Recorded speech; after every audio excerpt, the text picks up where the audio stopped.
Evangelho de Jesus segundo escreveu Mateus, capítulo de número 16, verso 13. Acompanhe o texto, por favor. E chegando Jesus às partes de Cesareia de Filipe, interrogou os seus discípulos, dizendo: quem dizem os homens ser o Filho do Homem? E eles disseram: uns João Batista, outros Elias, e outros Jeremias, ou um dos profetas. Disse-lhes ele: e vós, quem dizeis que eu sou? E Simão Pedro, respondendo, disse: tu és o Cristo, o Filho do Deus vivo.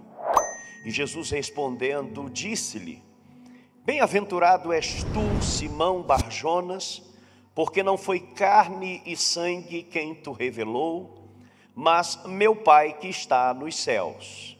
Pois também eu te digo que tu és Pedro, e sobre esta pedra edificarei a minha igreja, e as portas do inferno não prevalecerão contra ela.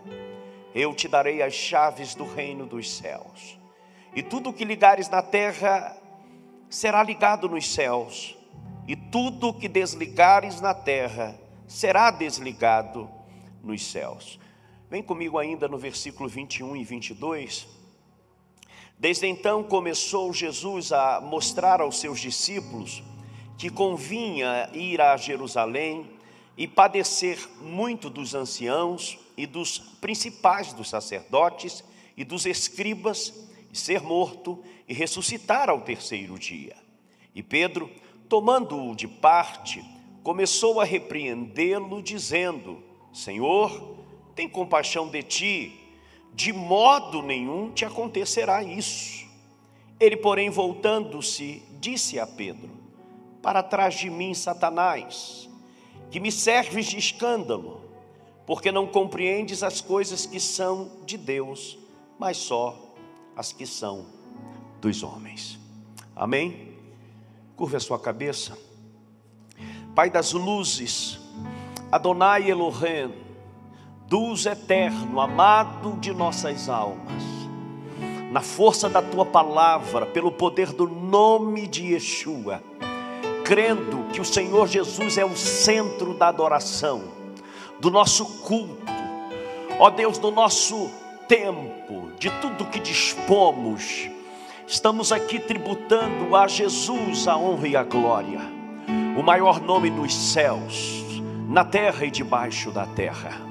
Aquele que está, ó Deus, assentado à sua destra, no alto e sublime, ó Deus, trono de glória, acima de principados e potestades, crendo que como igreja estamos com Cristo nas regiões celestes.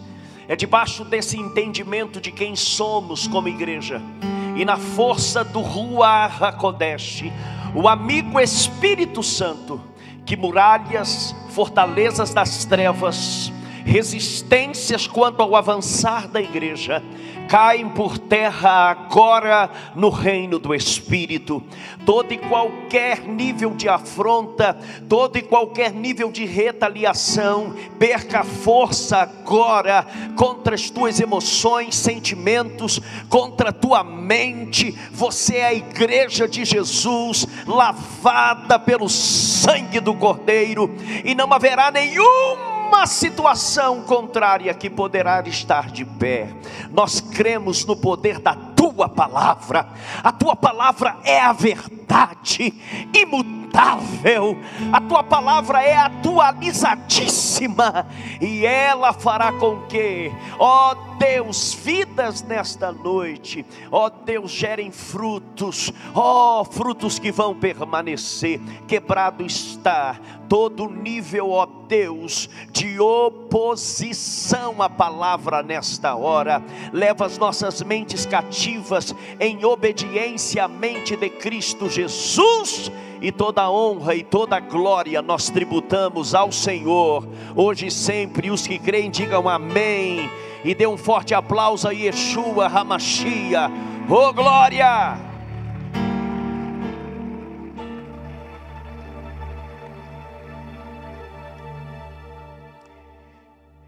Esse versículo, ou O versículo 13 do capítulo 16 do Evangelho de Mateus mostra como Jesus direcionava seus discípulos a todos os dias, e nenhum dia no ministério de Jesus com seus discípulos eram dias comuns. O que parecia ser comum, acontecia sempre algo extraordinário. Jesus, neste dia, está quebrando paradigmas, conceitos herdados na religião quanto à mentalidade dos seus discípulos. Os judeus tinham uma máxima, ou os religiosos, de estigmatizar lugares, geografias, como mesmo sendo pertencente a Israel, mesmo sendo território, geografia de Israel, eles estigmatizavam em lugares como a região da Galileia dos gentios, como as fronteiras de Tiro e Sidom. Eles denominavam lugares e estabeleciam à luz da religião que eram lugares inapropriados, amaldiçoados, lugares que não havia ali qualquer nível de prosperidade. Esse conceito, ele é fundamentado porque eles diziam que haviam lugares que eram entregues a Ra-Satã, ao príncipe dos demônios, Satanás. E neste dia é um discipulado prático, meu amigo pastor Ney Messias, porque o texto começa no versículo 13, mostrando quem tem a autoridade e o que é ser igreja, e não caminhar numa carreira solo e fazer da sua vida, do seu ministério, que achamos o que é bom para nós. O texto começa dizendo: indo Jesus para os lados de Cesareia de Filipe. Indo, é Jesus quem vai à frente dos discípulos, é Jesus quem tem o roteiro daquela caminhada, é Jesus quem tem a logística para onde estão se deslocando, e qual é o propósito daquela caminhada. Cesareia de Filipe, nos dias de Jesus, era uma afronta aos filhos de Israel. Cesareia era uma cidade ao norte de Jerusalém, aonde Herodes Filipe, governador da Judéia, ele vai remodelar aquela geografia, outrora ocupada pelos assírios, pelos gregos, pelos babilônicos. Todas as vezes na história que Israel sofria afronta, represália, retaliação, eram saqueados, aquela geografia era um tipo de lugar aonde eles levantavam os seus panteões, os seus monumentos aos deuses pagãos. Havia em Cesareia de Filipe, antes do ministério de Jesus, antes do Império Romano governar, havia ali o templo erguido ao deus Pan. Pan é a origem da palavra pânico, e diz dentro do contexto da mitologia grega que todos aqueles que adoravam ao deus Pan ficavam iluminados, quando na verdade tinham crises alucinógenas, ficavam desvairados. O culto era secreto, a calada da noite, era um templo suntuoso para aqueles dias. Estava ali na Cesareia de Filipe. Havia também entre os babilônicos altares a Baal. Os assírios, por ali ser na geografia a cabeceira do Jordão, as imediações de Cesareia de Filipe, quando sitiavam Israel, escarneciam dos filhos da aliança, tributando culto a Moloque, e pegando crianças recém-nascidas, e sacrificando e jogando na cabeceira do Jordão. Havia nos dias do Império Romano, e Herodes Filipe batizou, remodelou aquela geografia, e colocou o seu próprio nome, uma afronta ao Adonai, ao Senhor Deus de Israel, porque ali era culto ao homem, ali o homem era o centro da adoração, além de lugares de orgias e toda promiscuidade que se pudesse, uma verdadeira afronta. E a pergunta que não quer calar é esta: o que Jesus com os seus discípulos estão indo fazer num lugar inapropriado? Nós aprendemos algumas lições que são chaves na batalha espiritual, na conquista de território. Nunca dê ao diabo aquilo que não é dele por direito. Nunca confunda a operação do inimigo nessa visão socioeconômica e política, na questão do pecado do homem, da corrupção dos princípios, com aquilo que Deus criou. Salmo 24, a partir do verso 1, Davi está cantando e celebrando, tributando quem é o nosso Deus. O Salmo 24 diz que a terra é do Senhor. O Salmo 24 diz que a terra é do Senhor, e todos os que nela habitam foram obra-prima da criação de Deus. Se o homem alimenta demônios pela vida de pecado, se o homem dá sustentação ao governo de principados das trevas, ou potestades do ar, se o homem cultiva o domínio daquele que cegou o entendimento dos incrédulos, nós como igreja estamos de pé para dizer que a terra não é do diabo, a terra é do Senhor, e nós faremos menção do nome do Senhor nessa terra, porque tudo está no controle e no governo dele. Aleluia! Não dê ao inimigo territórios que a igreja precisa alcançar. Levante as suas mãos. Esse território começa com a sua casa, sua família, seus filhos, seus cônjuges. Essa tomada de território começa tendo Jesus à frente. Se Jesus está à frente, ainda que você não entenda muita coisa, ainda que você esteja confrontado e questionando muita coisa, Jesus está à frente da sua igreja. Se prepare, algo extraordinário, sobrenatural vai acontecer.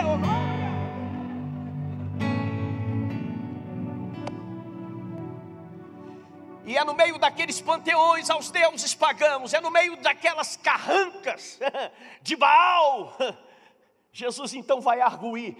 Naquele dia foi prova, teste oral.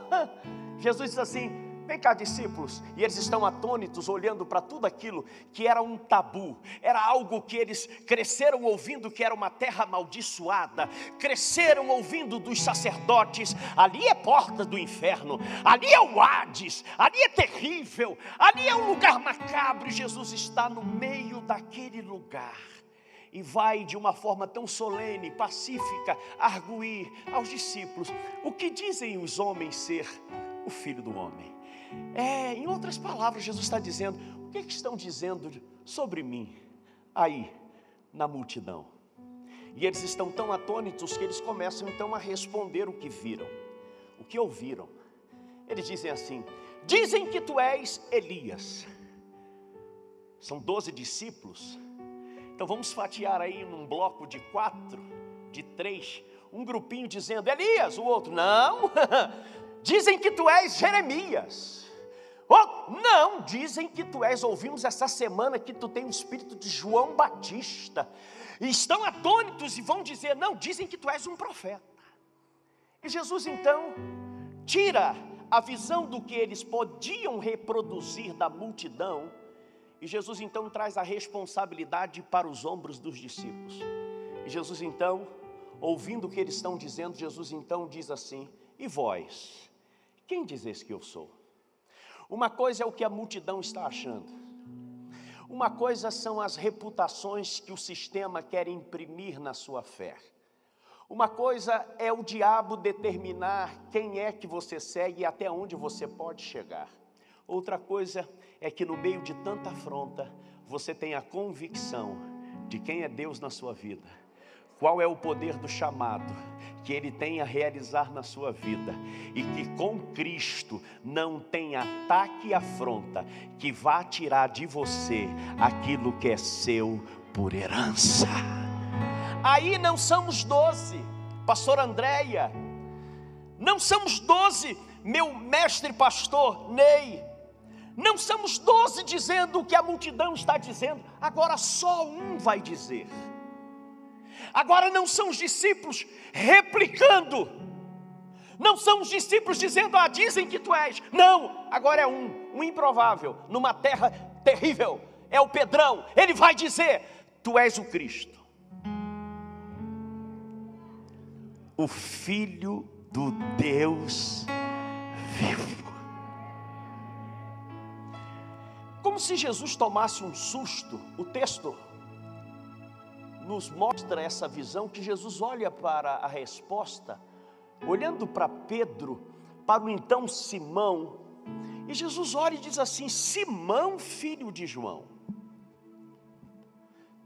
não foi carne nem sangue que tu revelou. Jesus estava dizendo: eu conheço a sua paternidade, eu sei a tua origem.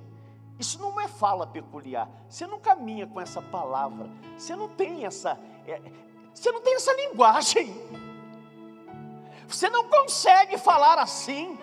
Conheço você, sei de quem você é filho, e você não aprendeu essa linguagem na religião, em algum banco acadêmico, não. Aí Jesus vai dizer: meu Pai que está nos céus te revelou. No meio de tanta afronta, Deus não se intimida e revela o ministério do Filho a um discípulo. No meio de tantos questionamentos de uma terra tão amaldiçoada, Deus vem e fala no coração de um discípulo: ele é meu filho, ele é o Cristo, ele é meu filho. Jesus olha para Pedro e diz: Pedro, meu Pai te revelou. O que Jesus estava dizendo, pastor? Pedro, essa fala é lá de casa. Pare de reproduzir o que você está vendo e ouvindo na horizontal. Pare de ser guiado por essa cortina de fumaça. Você pode estar no meio de panteões dos homens, você pode estar sendo assolado em quaisquer situações. Se você é filho de Deus, você tem direito de caminhar na revelação. Você tem o direito de caminhar com a voz do Pai. Você tem direito de reproduzir o que governa o céu e a terra. Diga comigo: pés na terra, ouvidos no céu. Ué, pastor, não são os olhos no céu? Para inclinar os olhos, você também inclina os ouvidos.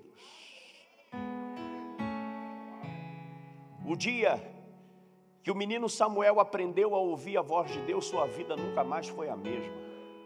O dia que Saulo de Tarso, perseguidor da igreja, ouviu a voz de Yeshua, sua vida nunca foi a mesma. Você está comigo aqui? É no meio da tormenta que o Espírito Santo ajusta os nossos ouvidos, os nossos tímpanos espirituais.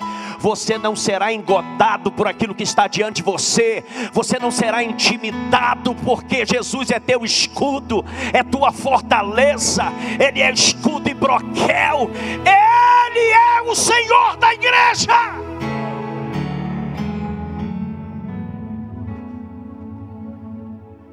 Para quem coxia entre o que está vendo e o que quer crer, no máximo vai ver uma nuvem do tamanho da palma da mão de um homem.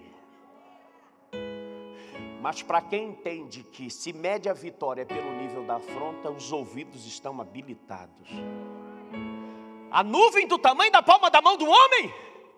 Estou ouvindo barulho de trovoada, céu de brigadeiro, tudo limpo. Não tem nenhuma previsão do clima que vai chover. E quem está habilitado a ouvir a voz do sobrenatural, no monte, no meio do deserto, não chovia há quase 3 anos e meio, está dizendo: aparelhe os carros, Acabe. Eu estou falando do profeta Elias. Diga para quem está ao seu lado: todo mundo quer reproduzir a fala de todo mundo, mas Jesus está nos ensinando que você não precisa reproduzir a fala do que estão dizendo. Você precisa ser a voz, como igreja, porque quando você abrir a boca, o Pai vai falar. Se é para o Senhor, pode ser mais forte.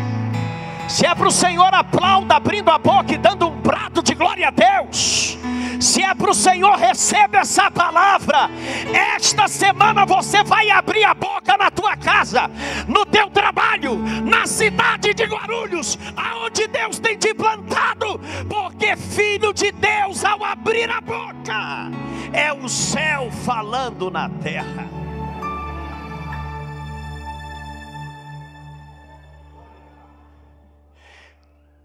E o que acontece com Simão?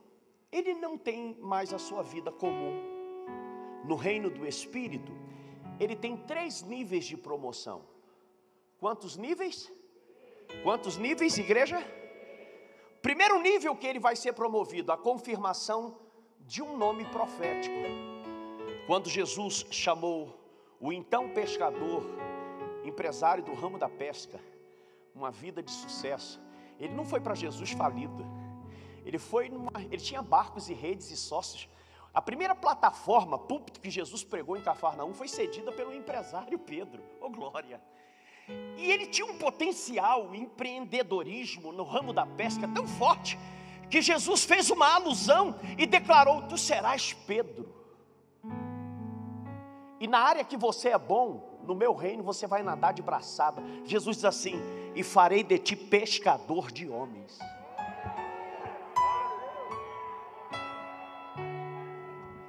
É no meio de tanta afronta, demônios cultuados, que Jesus então, tempo depois, 3 anos depois, Jesus fala pela segunda vez, depois dele caminhar na revelação do Pai. Jesus diz assim: tu és Pedro, tu és uma pedrinha. Você se parece comigo. Você está caminhando na terra, mas está com a linguagem lá de casa, caminhando na revelação. Você não está caminhando pelas circunstâncias. É por isso que você vai ser uma pedrinha, duro de quebrar, mas se tentar quebrar, vai se multiplicar em outras pedrinhas. A visão da igreja, 5 passos, uma delas é reproduzir. Diga para quem está ao seu lado: quanto mais perseguido você for, maior será o nível da unção para você reproduzir a visão. Diga: a igreja se move nesse nível. Você quer saber o tamanho da sua vitória? Meça o tamanho da sua guerra. Aí você está aí dizendo: então vai ser grande. Olha para o teu irmão, vai ser assim, ó.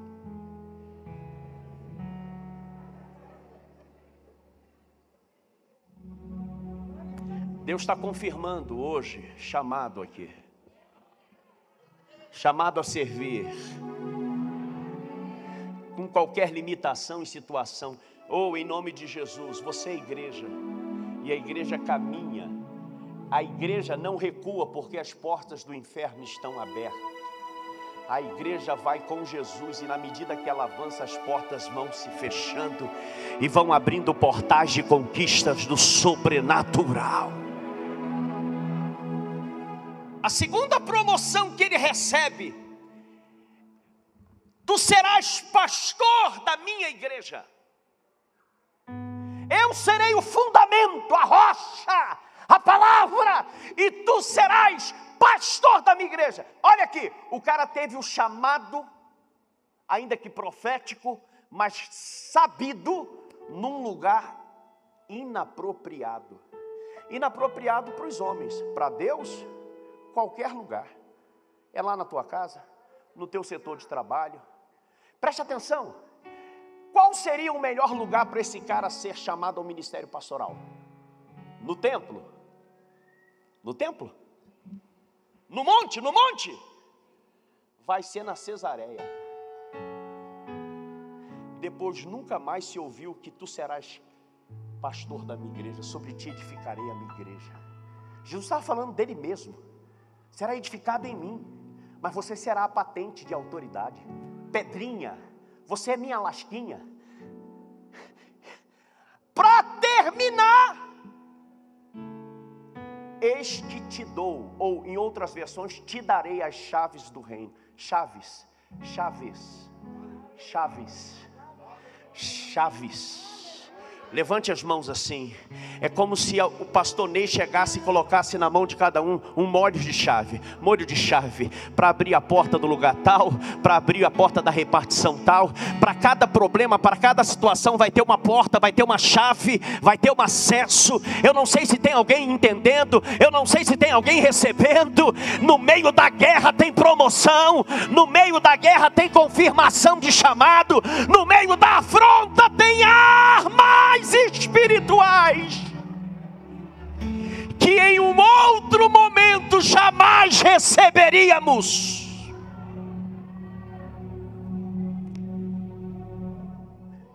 Eu tenho 8 minutos para encerrar. Vem comigo aqui. Eles estão indo, e era o caminho mais rápido para o Hermon, o lugar das fontes. O caminho da tua afronta, o caminho da oposição do inferno, que demarca território dizendo não passe por aqui. Quando você entende quem você é em Deus e Jesus vai à sua frente, se torna o caminho mais rápido para chegar no lugar da fonte. Você pode dizer isso, não olha, eu já estourei a cota, vira para o seu irmão. Então fala para você em alto e bom som, diga assim: o caminho, diga bem forte por favor, diga: o caminho que para mim é de muita guerra, no reino do Espírito, é o caminho mais fácil, mais acessível para chegar às fontes. O Senhor está dizendo para alguém aqui: eu vou te levar às fontes. Remando que minawa, remando que andu minaracando yesé. O Senhor está dizendo a nasci para Deus nessa noite: o caminho da peleja é o caminho mais acessível para subir o monte, aonde nela há fontes, oh glória.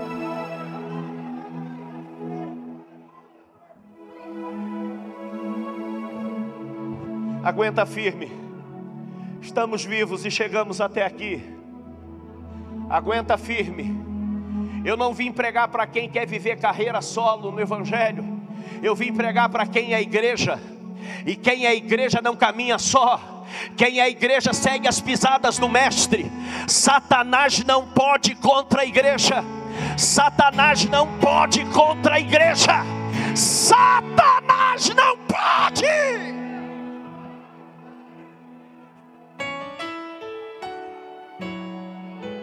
Aleluia. Estão caminhando.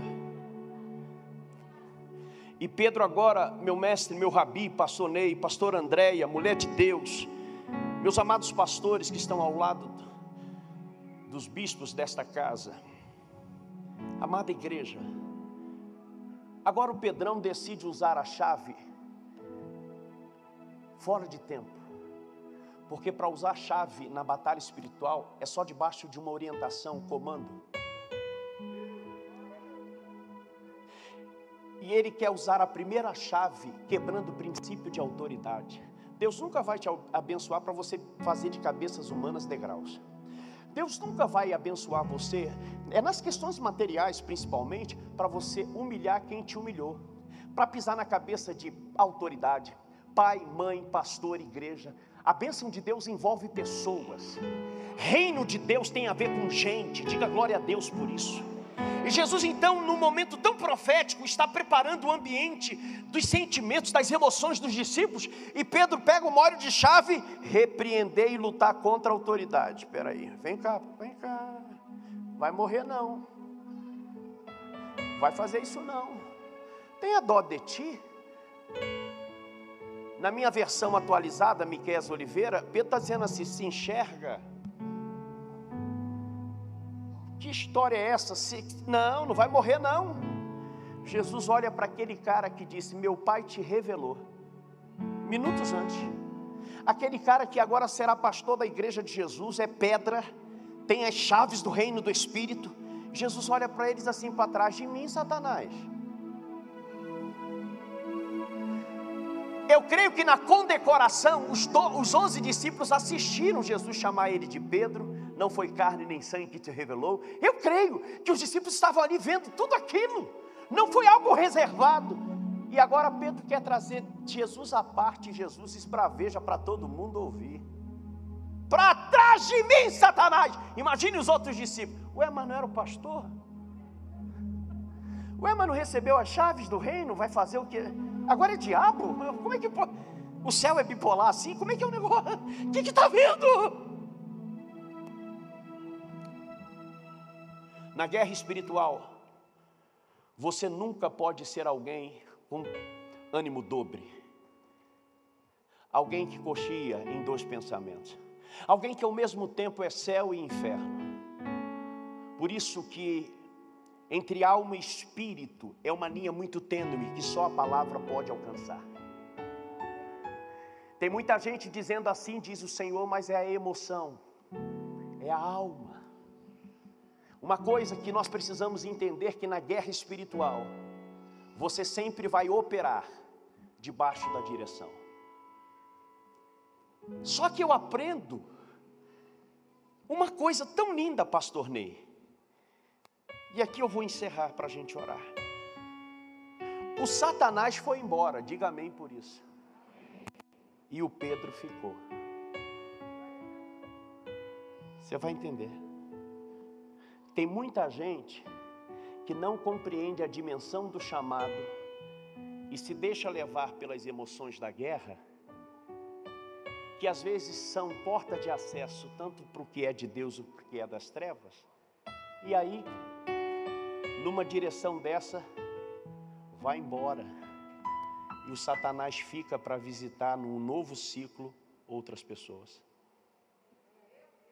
Diga para alguém, manda Satanás embora, mas fica aqui na Nasci para Deus, hein?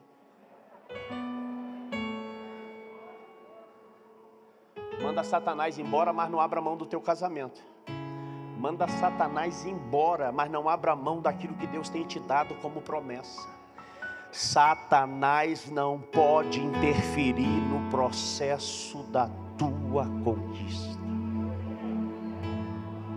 Eu termino falando das chaves de acesso.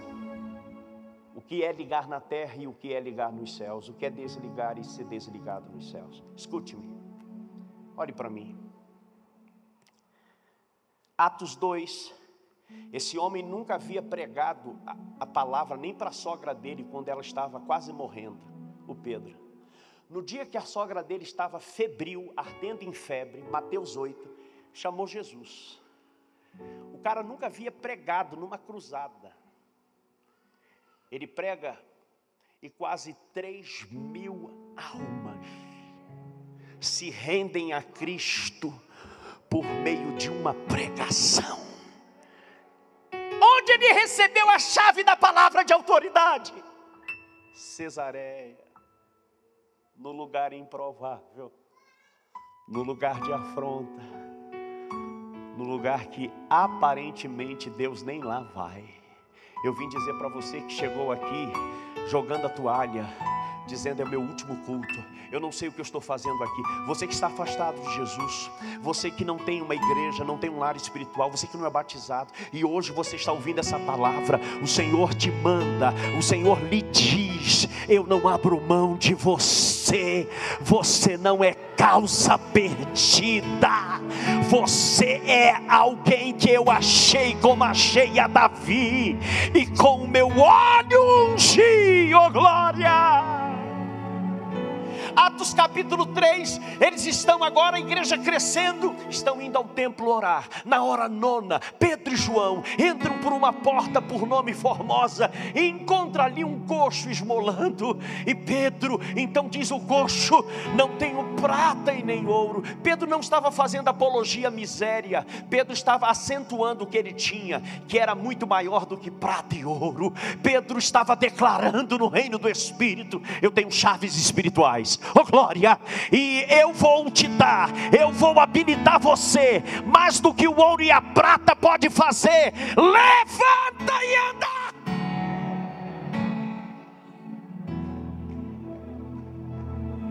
Diga para quem está ao seu lado, eu não aguento, olha de novo, é a segunda vez que eu estou fazendo. Diga para o teu irmão assim: você não é governado pela prata e o ouro. Diga: a prata e o ouro trabalha para você, porque você tem as chaves do reino, porque você tem as portas de acesso, porque você tem os segredos acessíveis.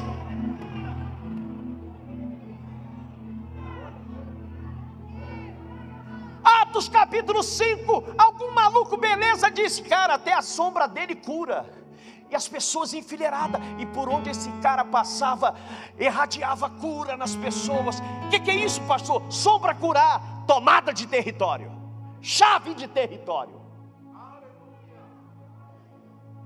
Atos 10, uma viúva piedosa da igreja na cidade de Jope veio a falecer. Uma viúva amorosa por nome Dorcas. Pedro é chamado e ele pega um molho de chave e usa, e ela vive a sua ressurreição. Ela volta à vida. Onde esse cara recebeu a chave? Cesareia. Atos 12, e aqui eu encerro. Está preso e há um grande clamor sobre ele. A igreja está orando. E aí um anjo de Deus vai até a prisão. Não tem porta de ferro, não tem cadeado, não tem porta A, B e C. Ele está do lado de Pedro, o acorda. Pedro está pensando que é uma visão, um sonho, e o anjo está ali materializado. Pega a capa, vamos embora. Primeira porta tranquila, assim, a última é de ferro. É como se pisar numa porta automática. Ele tem chave. Que anjo trabalha, por ele, para ele. Anjo trabalha a favor dele, porque ele dará ordem aos anjos ao teu respeito, para te guardar em todos os teus caminhos, para que não tropece em alguma pedra. Glória a Deus. Eu vim dizer para alguém aqui hoje que tem anjos da parte de Deus, que foram enviados ao teu serviço, que cuidam da sua vida, de áreas da sua vida, parentes, filhos, para cada questão da tua vida. Tem anjos de Deus trabalhando. Você não é qualquer um, você é a igreja de Jesus, que quanto mais caminha no propósito, quanto mais caminha na revelação, mais os tesouros escondidos se manifestam, mais as revelações do Pai vêm. Glória! Quem pode levantar uma das suas mãos e adorar ao Senhor por 30 segundos, porque hoje é noite da entrega das chaves.